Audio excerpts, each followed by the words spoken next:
Bismillahirrahmanirrahim. Assalamualaikum warahmatullahi wabarakatuh. Bismillah walhamdulillah wassalatu wassalamu ala rasulillah Nabiyina Muhammadin ibni Abdillah wa ala alihi wa ashabihi wa mawalah. Asyhadu an la ilaha illallah wahdah la syarika lah, lahul mulku wa lahul hamdu wa huwa ala kulli syai'in qadir. Wa asyhadu anna Muhammadan abduhu wa rasuluh. Allahumma shalli wa sallim ala Muhammadin wa ala alihi wa sahbihi ajma'in. Amma ba'du. Qala Allah ta'ala fi kitabihil karim, a'udzu billahi minasy syaithanir rajim. Bismillahirrahmanirrahim. Wa man adlamu mimman iftara 'ala Allahil kadhiba wa huwa yud'a ila al-Islam. Wallahu la yahdil qaumadh dhalimin. Yuriduna liyutfi'u nurallahi bi afwahihim. Wallahu mutimmu nurihi walau karihal musyrikun walau karihal kafirun. Walladzi arsala rasulahu bil huda wa dinil haqq liyudhhirahu 'alad dini kullihi walau karihal musyrikun. Shadaqallahul azim. Bapak-bapak dan ibu-ibu jamaah sekalian yang saya hormati, yang selalu semoga berada dalam lindungan Allah Subhanahu wa taala. Kita bersyukur kepada Allah pada sore hari ini cuaca enak tadi ya, walaupun siang sempat hujan deras. Kita diberikan kemudahan oleh Allah Subhanahu wa taala untuk mendatangi masjid kita ini untuk melaksanakan sholat maghrib berjamaah. Semoga langkah-langkah kaki kita, niat kita untuk terus melaksanakan kewajiban sholat 5 waktu berjamaah di masjid kita masing-masing menjadi wasilah bagi kita semuanya agar Allah takdirkan kita menjadi hamba-hambanya yang istiqomah di dalam keimanan, di dalam ketakwaan, di dalam kebaikan, dan mudah-mudahan menjadi wasilah bagi kita semuanya agar Allah ridho masukkan kita ke dalam surganya. Amin ya Allah ya Rabbal alamin. Salawat dan salam semoga selalu dikurahkan kepada suri tauladan kita semuanya, Nabi Muhammad Rasulullah Sallallahu Alaihi Wasallam, dan kepada para keluarga beliau, para sahabat-sahabat beliau, dan kepada para tabi'in, tabi'ut tabi'in, dan alim ulama yang istiqomah mewarisi, melaksanakan dan melanjutkan risalah beliau untuk disampaikan kepada seluruh umat manusia. Dengan seperti itu mudah-mudahan cahaya kebaikan dari Allah, dari Rasulullah sampai kepada kita semuanya. Dan mudah-mudahan salawat dan salam juga dicurahkan kepada seluruh pengikut Rasulullah Sallallahu Alaihi Wasallam sampai hari kiamat termasuk kita. Mudah-mudahan kelak Allah pertemukan kita bersama dengan baginda Rasulullah Sallallahu Alaihi Wasallam di yaumil kiamat dalam keadaan mendapatkan syafaatnya. Amin ya Allah ya Rabbal alamin. Bapak-bapak dan ibu-ibu jemaah sekalian yang saya hormati, pada malam hari ini saya ingin mengingatkan kembali tentang persekutuan orang-orang musyrik, orang-orang kafir, dan orang-orang munafik untuk menghalang-halangi manusia dari jalan Allah Subhanahu wa taala. Mereka tidak akan pernah berhenti berusaha untuk menjauhkan manusia dengan berbagai macam cara. Karena itulah di dalam Al-Quran tadi saya baca surat As-Saff ayat 7 sampai 9. Sebenarnya ayat yang sama dicantumkan oleh Allah Subhanahu wa taala dalam surat At-Taubah. Surat At-Taubah ayat 32 33. Diulang lagi di surat As-Saff ini Allah menyatakan a'udzu billahi minasyaitonir rajim wa man adlamu mimman iftara 'ala Allahil kadhiba wa huwa yud'a ila al-Islam. Wallahu la yahdil qaumadh dhalimin. Dan siapakah yang lebih zalim daripada orang-orang yang mengada-adakan kedustaan terhadap Allah padahal dia diajak kepada syariat agama Islam. Dan Allah tidak akan memberi petunjuk kepada orang-orang yang zalim. Yuriduna liyutfi'u nurallahi bi afwahihim wallahu mutimmu nurihi walau karihal kafirun. Mereka berusaha hendak memadamkan atau menjadikan gelap cahaya agama Allah dengan ucapan-ucapan mereka, dengan fitnahan-fitnahan mereka. Tetapi Allah tetap menyempurnakan cahayanya meskipun orang-orang kafir itu sangat membencinya. Huwallazi arsala rasulahu bil huda wa dinil haqq liyudhhirahu 'ala ad-dini kullihi walau karihal musyrikun. Dialah Allah yang mengutus rasulnya dengan membawa petunjuk dan agama yang benar untuk memenangkannya di atas segala agama-agama meskipun orang-orang musyrik itu sangat membencinya. Ayat-ayat ini sebenarnya adalah untuk memotivasi kita sebagai muslim yang beriman bahwa dimanapun dan kapanpun selalu akan ada permusuhan itu dan akan ada upaya untuk menghalang-halangi kita manusia dari mengikuti, melaksanakan ajaran agama Allah. Mereka melakukan upaya itu terus-menerus dengan berbagai macam cara. Bahkan kalau istilah anak muda sekarang ya, sistematis, terstruktur dan masif. Nah, gitu ya. Istilahnya begitu ya. Mereka melakukannya dengan terstruktur, sistematis dan masif. Masif itu artinya terus-menerus, tidak pernah berhenti. Terstruktur artinya mereka terorganisir dengan kuat. Sistematis mereka gunakan sistem sel, istilahnya begitu ya. Sistem sel itu ya dari atas sampai ke bawah, kemudian perintahnya sama. Ya, dan ini adalah bagian dari pemberitahuan Allah SWT kepada kita supaya kita kemudian tidak goyah, supaya kita tetap konsisten, istiqomah dan komitmen terhadap keyakinan agama yang dimuliakan oleh Allah Subhanahu wa taala untuk dimenangkannya dari atas segala agama yang ada.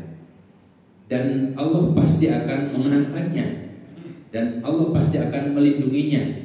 Hanya saja kita untuk mendapatkan kemenangan itu harus mengikuti sunnatullah. Apa sunnatullah? Ketentuan persyaratan yang Allah tetapkan bagi kita untuk mendapatkan kemenangan itu. Apa persyaratannya? Kalau di dalam ayat-ayat yang lain, misalnya di dalam surat Al-Ahqaf, kemudian di surat Fatir dan sebagainya, itu kuncinya adalah keistiqomahan. Istiqomah dalam arti konsisten terhadap janji kita, sumpah setia kita kepada Allah Subhanahu wa taala dan kepada Rasulullah Shallallahu alaihi wasallam dan kepada sesama orang-orang beriman. Artinya kita hanya berwala itu artinya loyal, setia, ya berada dalam kelompok yang diridhai Allah, yakni loyal berwala hanya kepada Allah, kepada Rasulullah dan kepada sesama orang beriman. Kemudian juga dijelaskan di dalam surat Ibrahim ayat 28 sampai dengan 30. Allah mengingatkan dalam ayat ini, surat Ibrahim ayat 28 dan sampai dengan 30. Allah berfirman, "A'udzu billahi minasyaitonir rajim.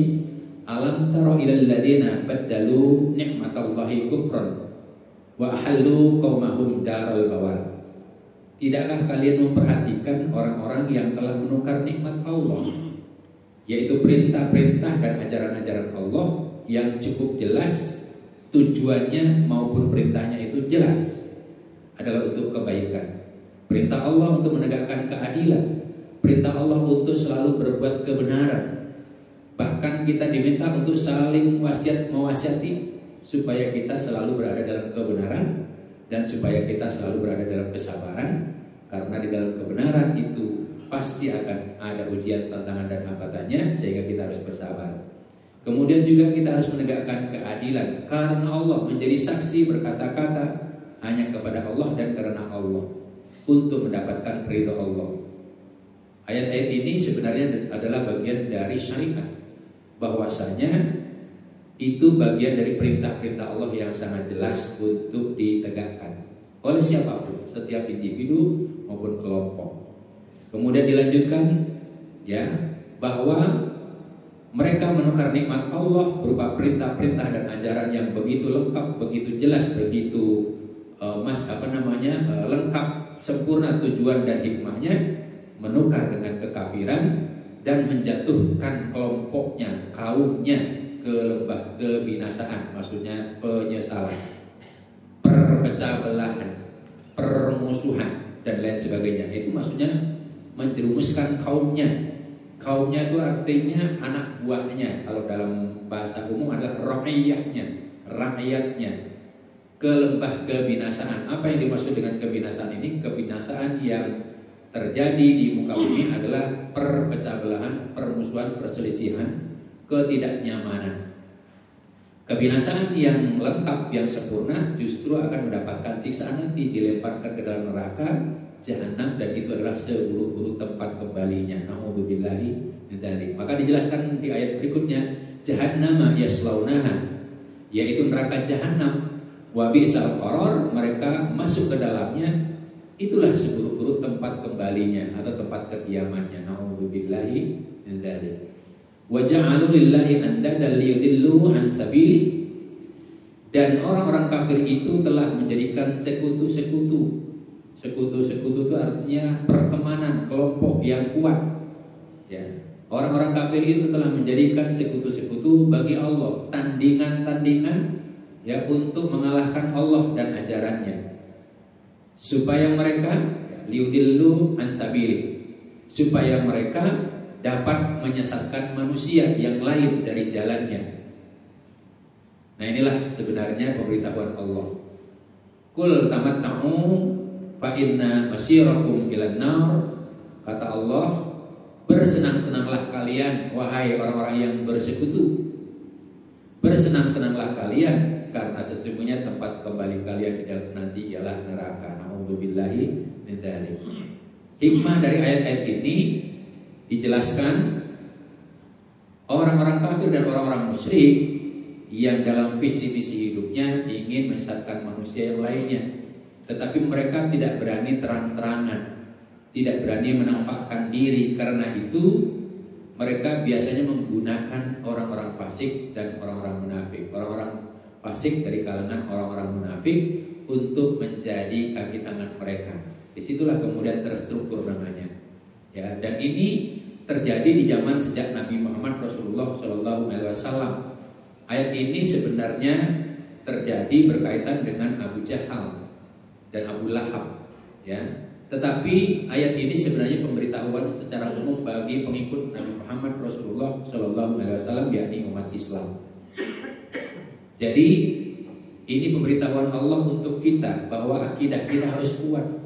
Tanda akidah kita harus kuat yaitu kita tidak goyah untuk melaksanakan apa yang dimaksud dengan perintah Allah, yakni berwala, setia, loyal, melindungi atau saling melindungi antara sesama orang beriman, hanya mengharap ridha Allah Subhanahu wa taala, mengikuti perintah Allah dan contoh-contoh dari Rasulullah Shallallahu Alaihi Wasallam. Saya lupa pernah saya sampaikan ya, akidah wala dan barok. Ya, akidah wala dan barok itu di dalam Al-Quran juga dijelaskan. Tidak banyak ayat itu, tapi penting bahwa seorang mukmin harus berwala. Berwala itu artinya beraulia, setia, loyal, berteman dekat, bersahabat karib, menjadikan pelindung pemimpinnya. Siapa? Allah, Rasulnya, dan sesama orang beriman. Itu namanya wala. Barok artinya membenci. Membenci apa? Kekafiran dan pelakunya. Ya, artinya kita tidak mau bergaul dengan orang-orang yang cenderung kepada kekufuran. Di samping tidak mau bergaul, tentu punya kewajiban untuk mengingatkan mereka. Supaya apa? Supaya orang-orang lain tidak terpengaruh dengan tipu daya mereka. Dalam ayat ini ya ada pelajaran ya, surat Ibrahim ayat 28 sampai 30 tadi. Yang pertama, bahwasanya Allah beritahu kepada kita, orang-orang kafir mereka menukar nikmat Allah atau menukar karunia Allah berupa jaminan kehidupan di dunia atau fasilitas kehidupan di dunia yang luas ini dengan segala harta kekayaan dari Allah. Mereka gunakan untuk melakukan tindakan-tindakan yang dimurkai Allah Subhanahu wa taala.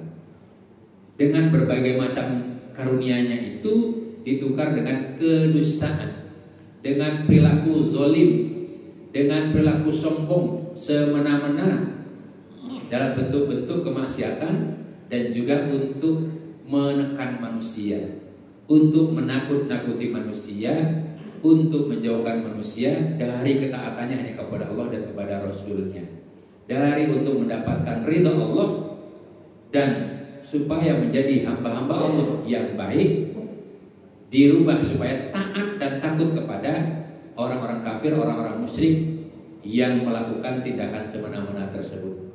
Oleh karena itu Allah mengingatkan orang-orang yang beriman untuk tidak terjebak, untuk tidak meniru, untuk tidak mengikuti perilaku mereka, dan untuk tidak takut kepada mereka. Karena orang-orang beriman hanya takut kepada Allah Subhanahu wa Ta'ala. Di dalam surat Al-Maidah, kalau kita runut ya, Al-Maidah ayat 51 itu ya, larangan bagi orang beriman untuk menjadikan orang-orang kafir menjadi pemimpinnya, menjadi aulianya. Nah, itu diikuti dengan hal-hal yang berikutnya. Ya, di ayat yang 54 itu, kalau umat Islam sudah murtad dalam arti sadar atau tidak sadar, meninggalkan ajaran agama Allah, tidak komitmen, tidak konsisten, takut kepada manusia, maka Allah akan mengganti dengan umat yang lain yang mereka itu ridho kepada Allah. Allah ridho kepada mereka, tidak takut kepada siapapun kecuali hanya takut hanya kepada Allah Subhanahu wa Ta'ala. Dan ini sedikit saat ini di muka bumi ini. Contohnya adalah pejuang-pejuang di Gaza, tidak pernah takut kepada manusia, tidak pernah takut kepada kematian. Nah, ini contoh. Makanya di dalam hadis itu nanti ketika umat manusia termakan fitnah semuanya, agama ini akan tegak, akan tetap tegak, istiqomah, dipertahankan oleh orang-orang yang berada di wilayah Palestina. Wilayah Palestina itu ada 5 negara sebenarnya, karena dipecah oleh penjajah ya, oleh Inggris itu. Tapi semuanya ada di wilayah Palestina. Agama ini akan tetap ditegakkan oleh orang-orang yang berada di bumi Palestina, Yordania, kemudian Suriah atau Syria, Damaskus, kemudian sekarang ini yang disebut Palestina. Dan ada 5 negara saya lupa ya. Itu adalah wilayah-wilayah yang di situ adalah orang-orang yang kuat, istiqomah. Bahkan Madinah dan Mekah pun akan dimasuki oleh Dajjal ya, kecuali di situ dilindungi oleh Allah Subhanahu wa Ta'ala. Ada pintu-pintu yang ketika Dajjal mau masuk tidak bisa. Tetapi Mekah dan Madinah pun sebenarnya tidak luput dari cita-cita Dajjal untuk mengalahkan dan menaklukkannya. Tetapi agama ini akan tetap tegak di bumi Palestina. Nah, oleh karena itulah kita di sini, di negeri kita ini, dibimbing oleh Allah Subhanahu wa Ta'ala dengan ayat ini supaya kita menjadi orang-orang yang juga istiqomah. Tentu sesuai dengan kondisi budaya, lingkungan, dan dasar-dasar kebudayaan dan negara kita, dasar-dasar yang dianut hukum-hukum di negara kita. Hukum di negara kita itu sebenarnya bagus ya. Kalau kita tegakkan dengan adil, dengan benar, dengan istiqomah, sebenarnya ya baik-baik semuanya, kecuali hukum-hukum yang akhir-akhir ini ya ditetapkan untuk menzalimi rakyat. Sebenarnya hukum-hukum sejak zaman dahulu yang ditegakkan oleh para ulama pejuang negara kita itu sudah bagus, termasuk dasar negara kita itu ya. Dasar negara kita yang menjadi filosofi atau falsafah itu sebenarnya tidak bertentangan dengan ajaran agama kita semuanya itu.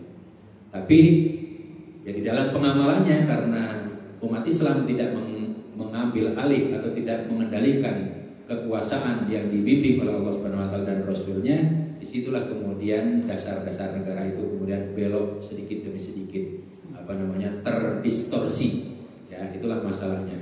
Sehingga Allah mengingatkan bagi kita kaum muslimin yang beriman untuk tetap istiqomah dengan kata-kata, dengan kalimat surat Ibrahim ayat 28 tadi. Alam tara ilal ladzina baddalu nikmatallahi kufran wa halu qaumahum daral bawar.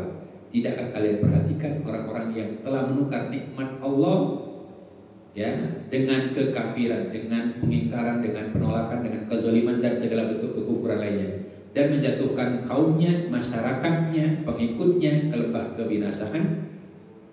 Yang dimaksud bawar di sini adalah berasal dari kata barok, yaitu baru, bauran, bawaran, artinya penyesalan, artinya kebencian, sehingga menimbulkan nanti timbul kebencian, tapi tidak berani mengungkapkan kebencian itu kepada atasannya, tidak berani mengungkapkan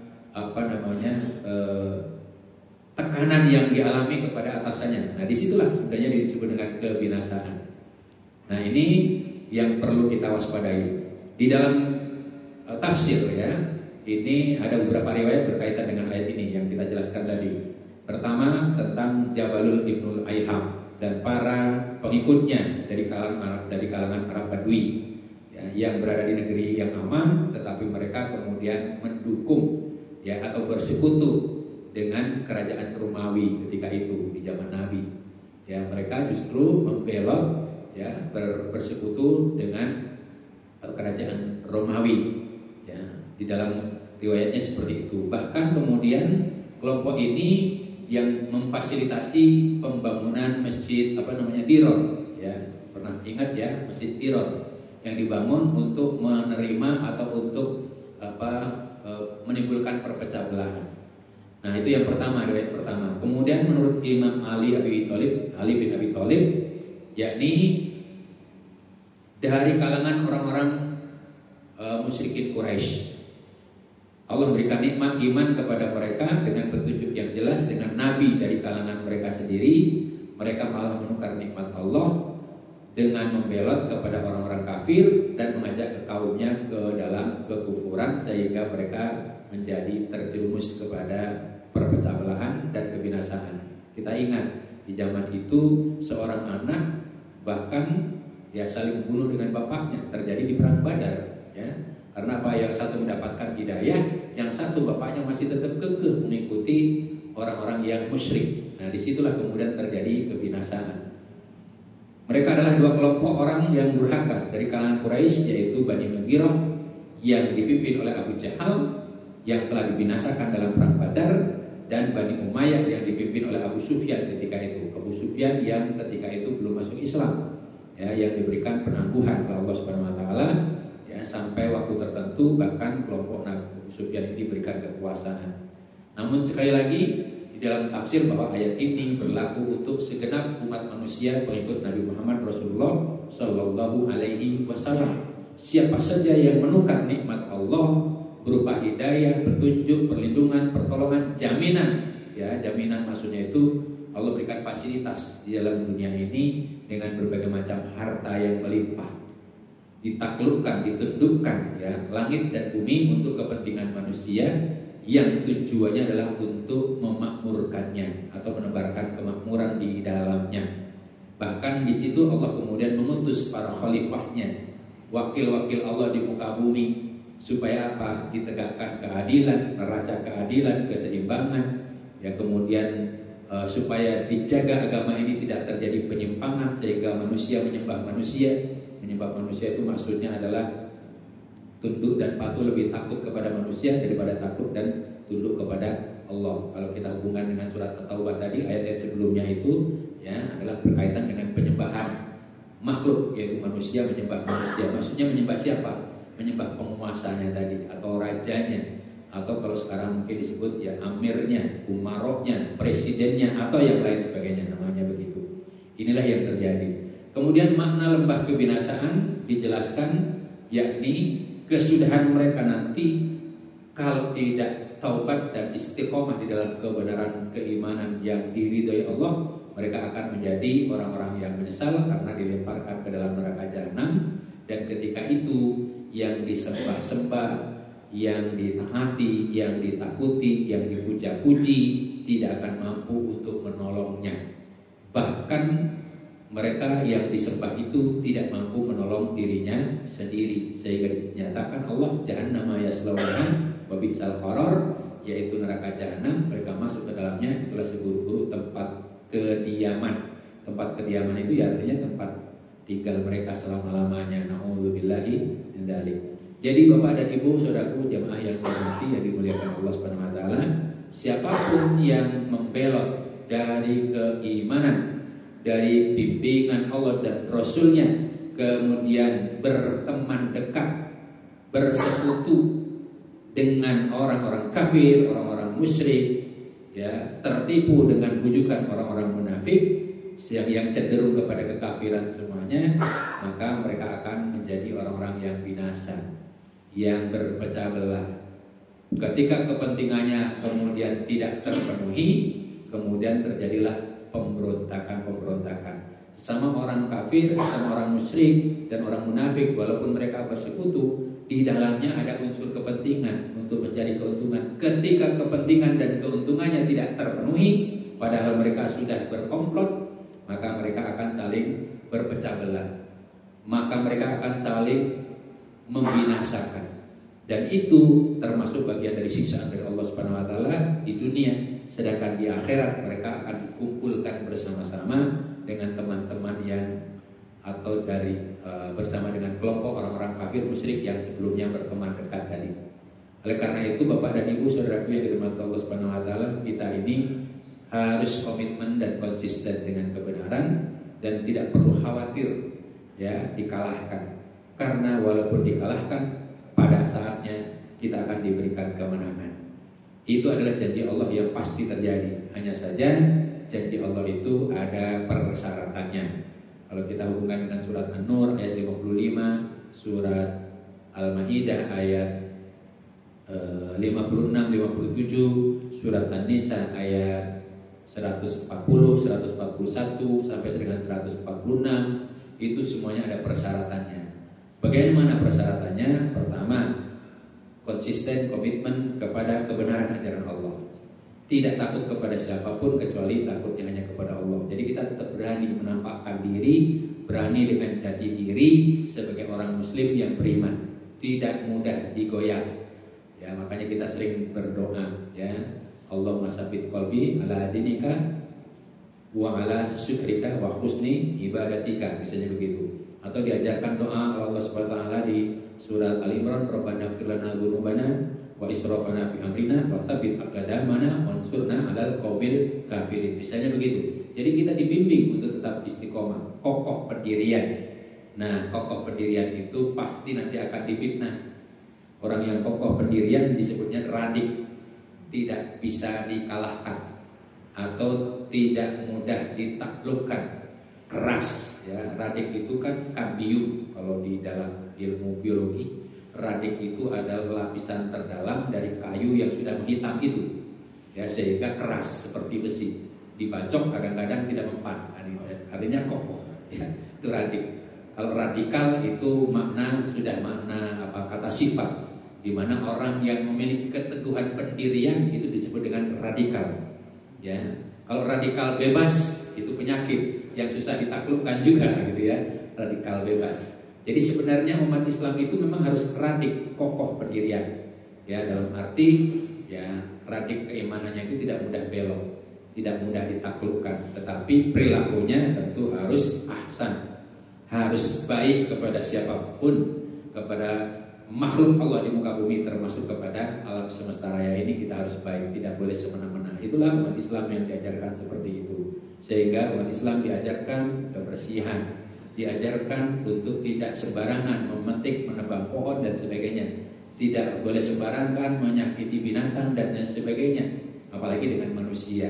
Ya, ini adalah bagian dari akhlak yang diajarkan dalam Islam, dan itu adalah bukti keimanan seseorang baik dan buruknya. Keimanan seseorang adalah dari perilakunya.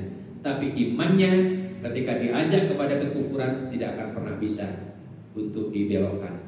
Jadi oleh karena itu sekali lagi Bapak dan Ibu saudaraku, kita tidak boleh terjebak kepada perilaku bujukan, tipu daya, tekanan, hasutan, ya intimidasi dari orang-orang musyrik, orang-orang munafik, orang-orang kafir untuk menghalang-halangi kita menegakkan hukum Allah Subhanahu wa taala. Ya, mereka akan selalu memikirkan upaya itu untuk menyesatkan manusia dengan cara yang halus maupun dengan cara yang kasar ya, melalui kaumnya sendiri, melalui kelompoknya sendiri, kemudian mengajak manusia yang lain untuk menjadi kufur, artinya mengingkari segala bentuk kebaikan yang ditetapkan Allah, bahkan kemudian berani durhaka terhadap hukum-hukum syariat-syariat dari Allah Subhanahu wa taala. Contohnya misalnya Allah melarang bagi setiap muslim atau setiap manusia, bukan hanya muslim ya, karena keadilan itu bukan hanya untuk orang Islam tapi untuk seluruh umat manusia. Kewajiban menegakkan keadilan atau kata keadilan itu universal. Semua makhluk, semua agama mengajarkan tentang tegaknya keadilan. Nah, ini adalah bagian dari petunjuk bimbingan syariat dari Allah Subhanahu wa taala. Tetapi orang-orang musyrik itu kemudian ingin membelokkan supaya ketidakadilan itu menjadi sirna ya, sehingga mereka mampu melakukan tindakan apapun sesuai dengan hawa nafsu mereka, karena mereka mempertuhankan hawa nafsunya ya, dengan segala bentuk tipu dayanya kepada manusia.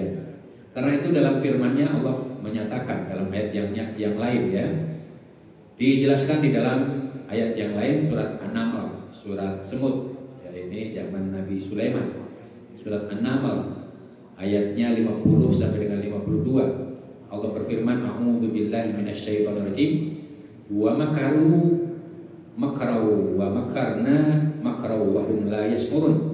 Dan mereka pun merencanakan makar, niat-niat jahat dengan sungguh-sungguh, dan kami, kata Allah, merencanakan makar pula sedangkan mereka tidak pernah menyadari. Fanzur kaifa kana akibatu makrihim anna dammarnahum wa qaumahum ajma'in. Maka perhatikanlah wahai orang beriman, betapa sesungguhnya akibat makar mereka itu, bahwasanya kami akan binasakan mereka dan kaum mereka semuanya. Mereka kemudian akan saling bermusuh-musuhan. Ya, mafia, sesama mafia itu, Pak, walaupun sepertinya kompak, tapi sesungguhnya mereka saling mengintip kelemahannya masing-masing. Kalau bisa dihabisi, ya dihabisi. Ya kan begitu. Bahkan kalau misalnya sesama mafia, kalau khawatir ketahuan keburukannya dari kelompok yang lain, maka untuk menghalangi supaya tidak mengarah kepada dirinya, bukti-bukti kejahatan itu mengarah kepada kelompoknya, maka dihabisi lebih dahulu. Itulah kelompok-kelompok orang yang jahat itu seperti itu sebenarnya.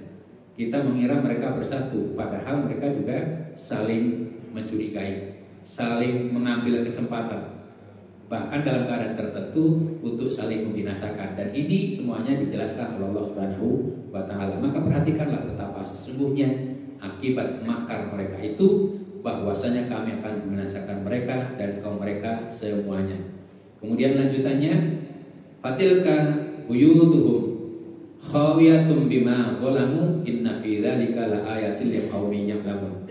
Maka itulah rumah-rumah mereka dalam keadaan bobrok, dalam keadaan kosong, runtuh, disebabkan kezaliman mereka. Sesungguhnya pada yang demikian itu terdapat pelajaran bagi kaum yang mengetahui. Bentuk runtuhnya seperti apa, Pak? Bangunan-bangunan mereka itu nanti kosong, ya, tidak bermanfaat. Bangunan mereka yang megah, yang mereka bangun, katakanlah perusahaan-perusahaan mereka yang tadinya dibangun untuk kepentingan mereka, itu lama-lama kosong, ya, runtuh dengan sendirinya, hancur. Karena apa? Kekayaan itu kemudian setelah generasi berikutnya tidak mampu melanjutkannya. Akhirnya banyak bangunan-bangunan mereka itu runtuh. Rumah-rumah mereka dalam keadaan runtuh disebabkan kezaliman mereka, ketamakan mereka. Sesungguhnya pada yang demikian itu, kata Allah, terdapat pelajaran bagi kaum yang mengetahui. Karena apa? Mereka ingin bermegah-megahan, buka perusahaan di mana-mana besar, tetapi nanti kemudian setelah itu kosong. Makanya, Pak, banyak ya perumahan-perumahan yang ujung-ujungnya jadi rumah hantu, ya Pak. Ya, kita kalau melihat kisah-kisah ya di televisi itu, ya, yang kisah-kisah viral, ya, tempat-tempat, ya, bahkan yang dulunya sukses, ada yang mantan selebriti dan sebagainya, bikin hotel yang megah dan sebagainya, tapi ujung-ujungnya runtuh. Karena apa? Ketamakan mereka. Dan mereka melakukan itu dengan riba, dan mereka melakukan itu dengan melanggar hak-hak manusia yang lain. Makanya di dalam Islam itu, kalau ada tanah kosong lebih dari 5 tahun tidak dimanfaatkan oleh pemiliknya, boleh diakuisisi atau diambil oleh negara, kemudian dibagikan kepada rakyat yang membutuhkannya. Nah, itu di dalam Islam. Umar bin Khattab membuat ketetapan seperti ini. Itu ada undang-undangnya, ya. Di dalam hadis dinyatakan seperti itu. Tetapi kalau Islam tidak ditegakkan dengan benar, ya akhirnya rumah-rumah itu menjadi runtuh, kosong, tidak ada penghuninya, sehingga menjadi rumah-rumah hantu. Allah Maha mengetahui segala yang dirahasiakan oleh manusia dan apapun yang disembunyikan, termasuk perilaku orang-orang kafir tersebut yang ingin menumpuk-numpuk harta untuk bermegah-megahan dan untuk menghalang-halangi manusia dari jalan Allah Subhanahu wa Ta'ala. Nah, kemudian dijelaskan wajah alulillahi andadan lidillu an sabili. Dan orang-orang kafir itu menjadikan persekutuannya, teman-temannya, kelompoknya, ya, sekutu-sekutu bagi Allah untuk melawan Allah, untuk menandingi Allah, kuasaan Allah.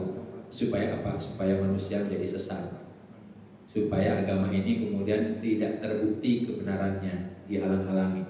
Ya, sehingga nanti yang menang adalah yang jahat. Yang menang adalah orang-orang yang zalim, yang bersekutu. Itu selalu akan terjadi. Tapi manakala umat Islam yang beriman istiqomah, maka kezaliman mereka, kebatilan mereka akan ditampakkan. Dan bahkan Rasulullah pernah bersabda dalam sebuah hadis, saya dulu baca hadis ini kaget juga ya.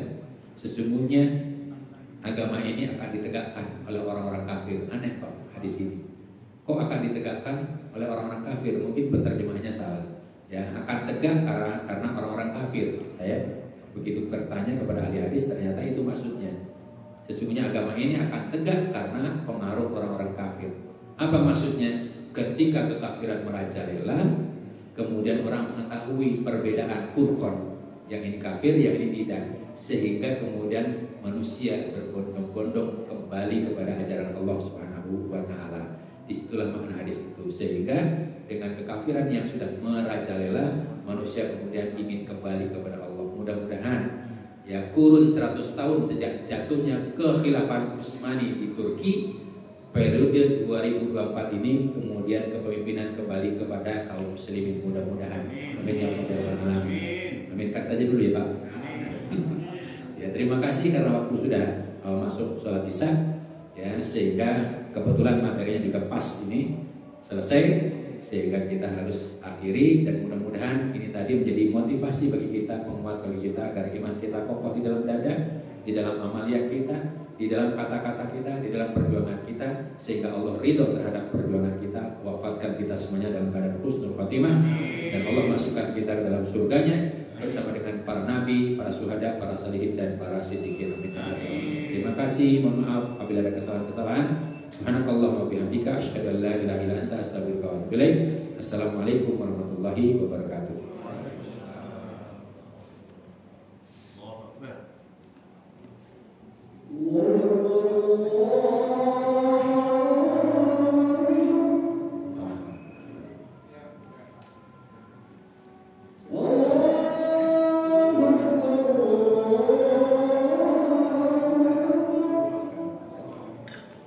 Yeah.